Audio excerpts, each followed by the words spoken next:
ಬಂದು ನೋಡ್ರಪ್ಪ ವೆಲ್ಡಿಂಗ್ ಕೆಲಸ ಅಂಕಲ್ ಆಂಟಿ ವೆಲ್ಡಿಂಗ್ ಮಾಡ್ಸೋಳು ಅಂದ್ರೆ ಈ ಸಲ RCB ಮತ್ತೆ CSK ಮ್ಯಾಚ್ ನಡೀತಾ ಇದೆ. ಅದರಲ್ಲಿ ಈ ಸಲ RCB ಸೋಲುತ್ತೆ ಅಂತ ನನ್ನ ಅನಿಸಿಕೆ. ನಿನ್ನ ಅನಿಸಿಕೆನಾ ನೀನ್ ನಿಮ್ ಮನೇಲಿ ಇಟ್ಕೊ, ನಮ್ಗೇನ್ ಕೀಳ ಕೇಳ್ತಾ ಇದ್ಯಾ? ನಿಮ್ಗೇನು ತಿಕಾವ್ರಿನಾ? ತಂದ್ಕೊಡ್ಲ ಬರ್ನಲ್ಲು ತಂದ್ಕೊಡೋದ್ ಮಾತ್ರ ಯಾಕೆ, ಹಚ್ಬಿಟ್ಟು ಹೋಗ್ಬಿಡು.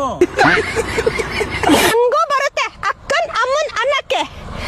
ನಾನ್ ಪಕ್ಕ RCB ಫ್ಯಾನ್. ನಾನ್ ಪಕ್ಕ ಡಿ ಬಾಸ್ ಫ್ಯಾನ್. ಬರೇ ಬಾಯ್ ತೆಗೆದ್ರೆ ಅಕ್ಕನ್ ಅಮ್ಮನ್ ಅಂತ ಬರುತ್ತೆ, ಹೇಳ್ಕೊಳಕ್ಕೆ RCB ಫ್ಯಾನ್ಸ್. ನಾವು ರೋಸ್ಟರ್ಸ್ ಅಕ್ಕನ್ನು ಅಮ್ಮನ್ನು ಅಂತ ಯೂಸ್ ಮಾಡಲ್ಲ. ಯಾರೋ ನಿನ್ ಇಷ್ಟವಾಗಿರೋರೆ ನಿಮ್ಮ ಅಕ್ಕನ ಹೆಸರೇನು ನಿಮ್ಮ ಅಮ್ಮನ ಹೆಸರೇನು ಅಂತ ಕೇಳಿರ್ಬೋದೇನೋ, ನೀನ್ ಅದನ್ನೇನೋ ತಪ್ಪಾಗಿ ತಿಳ್ಕೊಂಡಿದ್ಯಾ. ನನ್ನ ಜೀವನದಲ್ಲಿ ಏನೆಲ್ಲ ಆಯ್ತು ಅನ್ನೋದನ್ನ ಈ ವಿಡಿಯೋದಲ್ಲಿ ನಿಮ್ಗೆ ತಿಳಿಸ್ಕೊಡ್ತೀನಿ. ನೀನೇನು ತಿಳಿಸ್ಕೊಡೋದು ಬೇಡ ಬಿಡು. ನೀನ್ 15 ನಿಮಿಷದ ವಿಡಿಯೋ ಬಂದ ತಕ್ಷಣ ನಿನ್ ಲೈಫೇ ಚೇಂಜ್ ಆಗೋಯ್ತು. ನಾನು 9 ತಿಂಗಳು ಇದ್ದಾಗಲೇ ಹಾಲು ಬೆಡ್ಸಿ ಅಜ್ಜಿ ಜೊತೆ ಇಟ್ಕೊಂಡ್ರು. ನಂಗೆ ಸಂಸ್ಕಾರ ಕಲಿಸಿದ್ರು. ಸಂಸ್ಕಾರ ಅನ್ನೋ ಪದಕ್ಕೆ ಅರ್ಥ ಗೊತ್ತಿಲ್ದಿರೋಳು ನೀನು. ಅದ್ರ ಬಗ್ಗೆ ಮಾತಾಡ್ಬೇಡ. ಸಂಸ್ಕಾರ ಕಲ್ಸಿದ್ರೆ ನೀನ್ ಈ ತರ ಚಪ್ಪಿ ತರ ಆಡ್ತಾ ಇರ್ಲಿಲ್ಲ. 15 ನಿಮಿಷದ ವಿಡಿಯೋ ಬಿಟ್ಕೊಂಡಿ. ಏನಪ್ಪಾ ಅಂದ್ರೆ ನನ್ನ ಅಜ್ಜಿ ನನ್ನ ಬಿಟ್ಟೋದ್ರು. ನಾನು 7th ಸ್ಟ್ಯಾಂಡರ್ಡ್ ಅಲ್ಲಿ ಇದ್ದೆ. ನಿಮ್ಮ ಅಜ್ಜಿ ನಿನ್ನ 7ನೇ ಕ್ಲಾಸಲ್ಲಿ ಬಿಟ್ಟೋಗಿರೋದಕ್ಕೆ ಸ್ವರ್ಗಕ್ಕೆ ಹೋಗವೆ. ಅವೇನಾದ್ರು ಇನ್ನ ಬದುಕಿ ನಿನ್ ಚೆಂಗುಲಿ ಆಟಗಳೆಲ್ಲ ನೋಡಿದ್ರೆ ಪಾಪ ಸತ್ತಿ ನರಕಕ್ಕೆ ಹೋಯ್ತಾ ಇದ್ರು ಅನ್ಸುತ್ತೆ.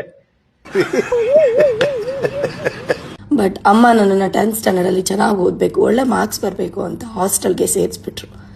ಮನೇಲಿ ಮಕ್ಕಳಿಗೆ ಅಪ್ಪನ್ ಭಯ ಇರ್ಬೇಕು ಇಲ್ಲ ಅಮ್ಮನ್ ಭಯ ಇರ್ಬೇಕು, ಅವೇಡು ಇಲ್ಲ ಅಂದ್ರೆ ಇವಳ ತರ ಚಪ್ರಿಗಳಾಗೋಯ್ತವೆ. क्या बात है सर, क्या बात, ये बात है.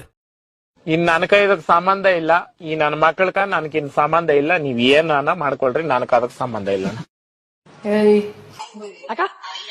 ಅಲ್ಲೇನ್ ನೋಡ್ತಿ, ಇಲ್ಲಿ ನೋಡು ನನ್ನ ಹಿಂಚಿನ್ ಮಂಗನಂಗೆ ಎಲ್ಲೆಲ್ಲೋ ನೋಡ್ಬೇಡ. ಅಲಕಣಕ ನೀನು ನೀವು ಒಂದ್ ಕಣ್ಣಲ್ಲಿ ನನ್ನ ಒಂದ್ ಕಣ್ಣಲ್ಲಿ ಇವನ್ನ ನೋಡ್ತಿದ್ದೀರಾ. ಅದ್ ಬಿಟ್ಬಿಟ್ಟು 2 ಕಣ್ಣು ಒಂದು ಒಬ್ರ ಮೇಲೆ ಹಾಕ್ಬಿಟ್ಟು ನೋಡಕ ಕುಯ್ತೀನಿ. ಏನೇನು ಕುಯ್ತೀನಿ ಅಂತಾಳಲ್ಲ ಅಕ್ಕ. ಅಕ್ಕ ಬೇಡಕನಕ, ನನ್ ಕಟ್ ಮಾಡಿ, ಇವನ್ ಬೇಕಾದ್ರೆ ಕಟ್ ಮಾಡಿ. ನಿಮ್ಗೆ ನಿಮ್ ಲೈಫ್ ಅಲ್ಲಿ ಒಂದ್ ಕನ್ಸ್ ಐತೆ, ಅದು ಈಡೇರೋದೇ ಇಲ್ಲ ಅಂತಂದ್ರೆ ಅದ್ ಯಾವ್ದು? ನಮ್ ಹುಡುಗಿನ ಮದ್ವೆ ಆಗೋದು. ಯಾಕೆ? ಅವಳಿಗೆ ಮದ್ವೆ ಆಗೋದ್ ಮಗ ಅದ, ಅದಕ್ಕೆ. ನನಗ್ ಮುತ್ ಕೊಡೋ ಹುಡ್ಗ ರಾಜ ಆಗಿಲ್ಲ ಅಂದ್ರೂ ಪರವಾಗಿಲ್ಲ. ವಾರಕ್ಕೊಂದ್ ಪ್ಯೂರಲ್ನಲ್ಲಿ ತಂದು ಕೊಟ್ರ ಸಾಕು.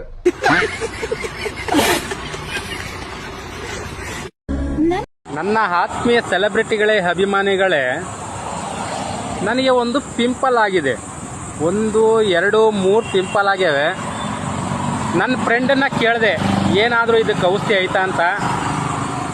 ಅವನು ಹೇಳ್ದ, ನೋಡಪ್ಪ, ನಿನ್ನ ಮೇಲೆ ಯಾವುದೋ ಹುಡುಗಿಗೋ ಅಥವಾ ಆಂಟಿಗೋ ನಿನ್ನ ಮೇಲೆ ಕ್ರಶ್ ಆಗಿದೆ, ಅದಕ್ಕೆ ನಿನಗೆ ಪಿಂಪಲ್ ಆಗ್ತಾವೆ ಅಂತ ಹೇಳ್ದ.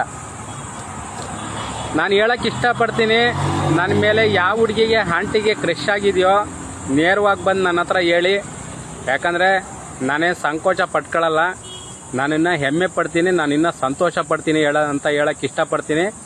ಯಾಕಂದರೆ ನನ್ನ ಮೇಲೆ ಇವತ್ತು ಒಂದು ಹುಡುಗಿಗೋ ಆಂಟಿಗೋ ಕ್ರಶ್ ಆಗಿದೆ ಅಂದರೆ ನನಗೆ ಅದಕ್ಕಿನ್ನ ದೊಡ್ಡ ಖುಷಿ ಇನ್ಯಾವುದೂ ಇಲ್ಲ ಅಂತ ಹೇಳಕ್ಕೆ ಇಷ್ಟಪಡ್ತೀನಿ. ನಾನು ನಿಮ್ಮ ಮುತ್ತು ಹನುಮಕ್ಕ. ನಮಸ್ಕಾರ. RCB ಸೋಲುತ್ತೆ ಅಂತ ನನ್ನ ಅನಿಸಿಕೆ. ಈ ಚಪ್ರೆ ವಿಡಿಯೋನ ನಂಗೆ ನೋಡಿ ನೋಡಿ ನೋಡಿ ಸಾಕಾಗೋಗ್ಬಿಟ್ಟೈತೆ. ಏನೋ ಬುಗ್ಳು ತೊಳೆ ನೋಡ್ಕೊಂಡ್ ಬರೋಣ ಬನ್ನಿ. ಟ್ರೋಲ್ ಮಾಡ್ತೀನಿ ಅಂತ ನನ್ಗೆ ಎದುರಿಸೋದಾ? ಓಯ್ ಟ್ರೋಲರ್ಸ್, ನಿಮ್ಗೆ ಹೇಳ್ತಾ ಇರೋದು. ಸೊ ಟ್ರೋಲ್ ಮಾಡ್ತಾರೆ ಅಂತ ಎದುರ್ಕೊಳ್ಳೋ ಸೀನೇ ಇಲ್ಲ, ಯಾಕಂದ್ರೆ ಪಕ್ಕ RCB ಫ್ಯಾನ್ ನಾನು, ಗೊತ್ತಾಯ್ತಾ? ಸೊ ಅದಾದ್ಮೇಲೆ ಯಪ್ಪ, ನಮ್ ಕಡೆ ಹೆಣ್ಣೆ ಅಂತಾರೆ, ನಮ್ ಕಡೆ ಇದನ್ನ ಟೊಮೊಟೊ ಅಂತಾರೆ, ನಮ್ ಕಡೆ ಇದನ್ನ ಕಲಂಗ್ರಿ ಹಣ್ಣು ಅಂತಾರೆ. ಇವಳ ಬಗ್ಗೆ ನಾನು ವಿಡಿಯೋ ಮಾಡಬಾರ್ದು ಅಂತ ಅನ್ಕೊಂಡಿದ್ದೆ, ಬಟ್ ಇವತ್ತು RCB ಬಗ್ಗೆ ಮಾತಾಡೋಳೆ ಅಂತ ಮಾತಾಡ್ತಾ ಇದೀನಿ.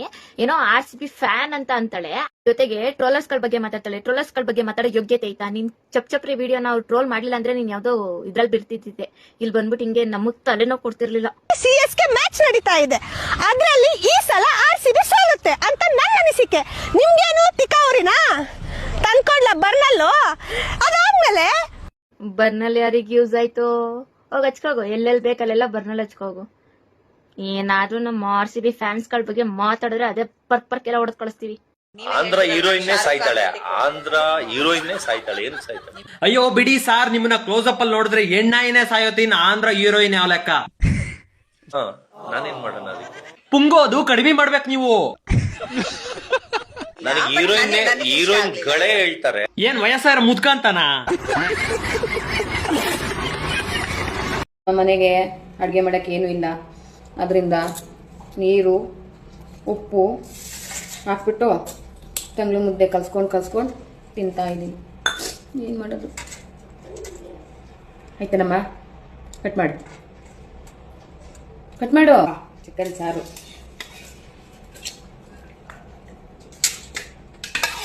ಪಾಪ ಒಂದು ಈರುಳ್ಳಿ ಕೈ ಕೊಡು. ಕಟ್ ಮಾಡಿಲ್ವೇನೋ? ಕಟ್ ಮಾಡು. ಅಯ್ಯೋ, ಕಟ್ ಮಾಡಮ್ಮ, ಎಡಿಟ್ ಮಾಡ್ಬಿಟ್ಟು ಅಪ್ಲೋಡ್ ಮಾಡಮ್ಮ. ಜನ ಲೈಕ್ ಕೊಡ್ಬೇಕು ಅಂದ್ರೆ ಸುಳ್ಳು ಹೇಳ್ಬೇಕು, ಏನು ಇಲ್ಲ ಅಂತ. ಕಟ್ ಮಾಡು ಮಚ್ಚ. ಗೇಟು ನಿನ್ ಮದ್ವೆ ಲೇಟು. ಪಾರ್ಸಲ್ ನಿನ್ ಮದ್ವೆ ಕ್ಯಾನ್ಸಲ್. ನೀನ್ ಈ ತರ ಕೆಪ್ಪುರ್ ತರ ಆಡಿರೋದಕ್ಕೆ ನೀನ್ ಹುಡುಗಿ ಬಿಟ್ಟೋಗಿರೋದು. ನಿನ್ನ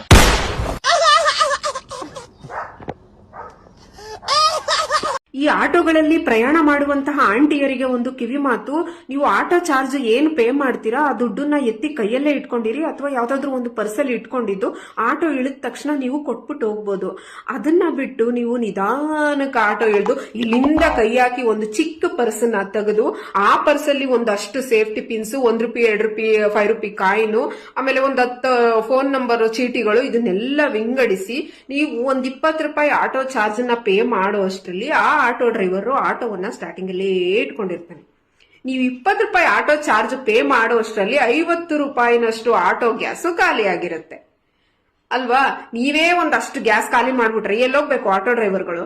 ಪಾಪ ಬೇರೆಯವ್ರ ಕಡೆಯಿಂದ ಆಟೋವನ್ನು ಬಾಡಿಗೆ ತಂದು ಆಟೋ ಓಡಿಸ್ತಾ ಇರ್ತಾರೆ, ಅವರು ಸಂಸಾರ ನಡೆಸ್ಬೇಕು ಕಣ್ರಿ. ನೀವೇ ಅರ್ಧ ಗ್ಯಾಸ್ ಖಾಲಿ ಮಾಡ್ಬಿಡ್ತೀರಲ್ಲ ಆಟೋದನ್ನ. ನೆನ್ನೆ ನಾವು ಮಾಡಿದ ವಿಡಿಯೋ 3 ಮಿಲಿಯನ್ ಓಡೈತೆ. ಬಾ ಇನ್ನೊಂದು ವಿಡಿಯೋ ಮಾಡುವ. ಎಕ್ಸ್ಕ್ಯೂಸ್ ಮೀ, ಇನ್ಮೇಲೆ ನಾನು ನಿನ್ನಂತ ಲೋ ಕ್ಲಾಸ್ 3rd ಕ್ಲಾಸ್ ಜೊತೆ ಎಲ್ಲ ವಿಡಿಯೋ ಮಾಡೋದಿಲ್ಲ. ರಕ್ಷಿತ್ ಶೆಟ್ಟಿ ನಿನ್ನೆ ಫೋನ್ ಮಾಡಿದ್ರು, ಚಾರ್ಲಿ ಮೂವಿ ನೀನೇ ಆಕ್ಟ್ ಮಾಡಬೇಕು ಅಂತ. ಅಡ್ವಾನ್ಸ್ ಬೇರೆ ಕೊಟ್ಟವ್ರೆ. ಆಮೇಲೆ ನಮ್ಮ ಅಣ್ಣ ನಾಯಿ ಸತೀಸನ ಫೋನ್ ಮಾಡಿದ್ರು, ಒಂದ್ ಫಂಕ್ಷನ್ ಐತಿ 10 ಕೋಟಿ ಕೊಡ್ತೀವಿ ಬನ್ನಿ ಅಂತ. ಐ ಆಮ್ ವೆರಿ ಬಿಸಿ ಇವನು. ಕೊನೆಗೆ ಒಂದೇ ಒಂದ್ ಮಾತು, ಎದ್ದಾಗೋ ಮೇನ್ರಿ.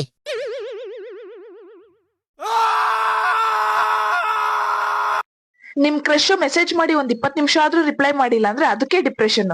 ವೈಫೈ ಏನಾದ್ರೂ ಸ್ಲೋ ಆಗೋದ್ರೆ ಅದಕ್ಕೂ ಡಿಪ್ರೆಷನ್. ಅಮ್ಮ ಏನಾದ್ರೂ ಬೈದ್ರೆ ಅದಕ್ಕೂ ಡಿಪ್ರೆಷನ್. ಇತ್ತೀಚೆಗೆ ಯಾರಿಗೂ ಬೇಜಾರಾಗ್ತಾ ಇಲ್ಲ, ಡೈರೆಕ್ಟ್ ಡಿಪ್ರೆಷನ್. ಬೇಜಾರಾಗೋ ಜಾಗದಲ್ಲೆಲ್ಲ ಡಿಪ್ರೆಷನ್ ಅಂದು ಕೊನೆಗೋ ಗೂಗಲ್ ಮಾಡೋದು, ನನಗ್ ಯಾಕೆ ಇವತ್ತು ಇಷ್ಟೊಂದು ಬೇಜಾರಾಗ್ತದೆ ಅಂತ. ಆಗ ಗೂಗಲ್, ಮೋಸ್ಟ್ಲಿ ನಿಮಗೆ ಡಿಪ್ರೆಷನ್ ಇರ್ಬೇಕು, ಆಂಗ್ಸೈಟಿ ಇರ್ಬೇಕು, ಎಮೋಷನಲ್ ಟ್ರಾಮಾ ಇರ್ಬೇಕು, ಅಥವಾ ನಿಮ್ ಬ್ರೈನಿಗೆ 1925 ಕಂಡಿಡ್ದಿರೋ ಯಾವ್ದೋ ಅಪರೂಪದ ಕಾಯಿಲೆನೆ ಬಂದ್ಬಿಟ್ಟಿದೆ ಅಂತ ಹೇಳ್ಬಿಡುತ್ತೆ ಗೂಗಲ್. ಮತ್ತೆ ಅದು ನೋಡಿ ಮತ್ತೆ ಡಿಪ್ರೆಷನ್. ಇನ್ನು ಅದನ್ ಬಿಟ್ರೆ ಓವರ್ ಥಿಂಕಿಂಗ್. ನಿಮ್ಮ ಈಗ್ಲೋ ಕಿತ್ಕೊಂಡೋಗೋ ರಿಲೇಶನ್ಶಿಪ್ ಅಲ್ಲಿ ಇರೋರು ಏನಾದ್ರು ಸ್ಟೇಟಸ್ ನೋಡಿ ರಿಪ್ಲೈ ಮಾಡಿಲ್ಲ ಅಂದ್ರೆ ಅದಕ್ಕೆ ಓವರ್ ಥಿಂಕ್ ಮಾಡೋದು. ಬಹುಶಃ ಅವ್ರಿಗೆ ಯಾರೋ ಸಿಕ್ಬಿಟ್ಟಿರ್ಬೇಕು, ನಾಳೆನೆ ಎಂಗೇಜ್ಮೆಂಟ್ ಇರ್ಬೇಕು, ನಾಡ್ದೇ ಮದ್ವೆ ಇರ್ಬೇಕು ಅಂತ ಸಿಕ್ಕಾಪಟ್ಟೆ ಓವರ್ ಥಿಂಕ್. ಮೆಸೇಜ್ ಏನಾದ್ರು ನೋಡಿ ರಿಪ್ಲೈ ಮಾಡಿಲ್ಲ ಅಂದ್ರೆ ನನ್ನನ್ ಬಿಟ್ಟು ಹೋಗ್ಬಿಡ್ತಾರೆ, ನನಗ್ ಮೋಸ ಮಾಡ್ಬಿಡ್ತಾರೆ, ಅದು ಇದು. ಯಪ್ಪಾ, ಬೇಜಾರಿಗೂ ಡಿಪ್ರೆಷನ್ಗೂ ವ್ಯತ್ಯಾಸ ಇದೆ. Depression is not a joke. ನಿಜವಾಗ್ಲೂ ಡಿಪ್ರೆಷನ್ ಅಲ್ಲಿ ಇರೋರು ಯಾರು ಬೇಜಾರಾದಾಗೊಂದು, ಖುಷಿ ಆದಾಗೊಂದು ವಾಟ್ಸ್ಆಪ್ ಅಲ್ಲಿ ಸ್ಟೇಟಸ್ ಹಾಕೊಂಡ್ ಕುತ್ಕೊಳ್ಳಲ್ಲ. ಯಾರ ಜೊತೆ ಏನಾದ್ರು ಜಗಳ ಆಡ್ಬಿಟ್ಟಿದ್ರೆ ಅವ್ರ ಮೇಲೆ ಹೋಗಿ ಸ್ಟೋರಿ ಹಾಕಲ್ಲ. ಡಿಪ್ರೆಷನ್ ಅನ್ನೋದು ಒಂದು ಮೌನವಾಗಿರೋ ಕಾಯಿಲೆ. ನಿಜವಾಗ್ಲೂ ಡಿಪ್ರೆಷನ್ ಅಲ್ಲಿ ಇರೋರು ಯಾರು ಡಿಪ್ರೆಷನ್ ಅಲ್ಲಿ ಇದಾರೆ ಅಂತಾನೆ ನಿಮಗ್ ಗೊತ್ತಾಗಲ್ಲ, ಯಾಕಂದ್ರೆ ಅವ್ರು ಎಲ್ಲರ ಮುಂದೆ ತುಂಬಾ ಆಕ್ಟಿವ್ ಆಗಿರ್ತಾರೆ, ಆದ್ರೆ ಆ ಮನೋರೋಗ ಅವ್ರನ್ನ ಒಳಗಡೆನೆ ತಿಂತಾ ಇರತ್ತೆ. ಅಂತ ಒಂದು ಕಾಯಿಲೆಯನ್ನ ನೀವು ತಮಾಷೆಗೂನು ಈ ಚಿಕ್ಕ ಪುಟ್ಟ ಬೇಜಾರಿಗೆ ಬಳಸ್ಕೋಬೇಡಿ, ಯಾಕಂದ್ರೆ ಅದಕ್ಕಿರೋ ಒಂದು ವೆಯ್ಟೇಜ್ ಕಡಿಮೆ ಆಗ್ಬಿಡುತ್ತೆ. ಮುಂದಿನ ಸಾರಿ ಯಾರಾದ್ರೂ ನಿಜವಾಗ್ಲೂ ಡಿಪ್ರೆಷನ್ ಅಲ್ಲಿ ಇದ್ರು ಅದು ಜೋಕ್ ಅನ್ಸ್ಬಿಡುತ್ತೆ.